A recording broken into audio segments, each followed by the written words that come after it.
یہ Andrew TET ہیں۔ انہوں نے ریسنٹلی اسلام قبول کیا ہے۔ اینڈریو ٹیٹ ایک انفلوئنسر ہیں جو عیسائی گھرانے سے تعلق رکھتے ہیں اور سوشل میڈیا کے ذریعے بہت زیادہ مشہور ہیں۔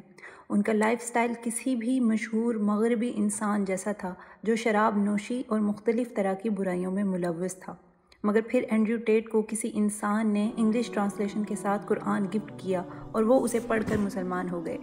اینڈریو ٹیٹ کے الفاظ یہ ہیں کہ اگر آپ اپنے ذاتی خیالات یا پرسنل آئیڈیاز پر یقین نہیں رکھتے تو معاشرہ آپ کو کچل دے گا، اور یہی خیال میرا خدا کے بارے میں ہے۔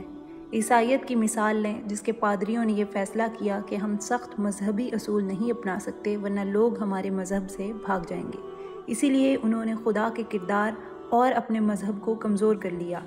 ہم دیکھتے ہیں کہ دنیا کی اکثریت عیسائی ہے مگر ان کا عمل اس مذہب سے بہت دور ہے۔ اینڈریو ٹیٹ کے مطابق گاڈ تو بہت مضبوط اور سٹرونگ ہوتا ہے، وہ جس کا خوف لوگوں کے دل میں ہو اور لوگ اپنے خدا کا مذاق نہ بنا سکتے ہوں۔ اینڈریو ٹیٹ کے نزدیک خدا کی ریڈ لائنز ہیں جن کو کبھی عبور نہیں کیا جا سکتا۔ ان کے مطابق خدا کا صحیح تصور اسلام ہی پیش کرتا ہے، اسی لیے انہوں نے اسلام قبول کیا۔ ہم اینڈریو ٹیٹ کی اگزامپل کو اپنے لیے سوالیہ نشان بنا سکتے ہیں۔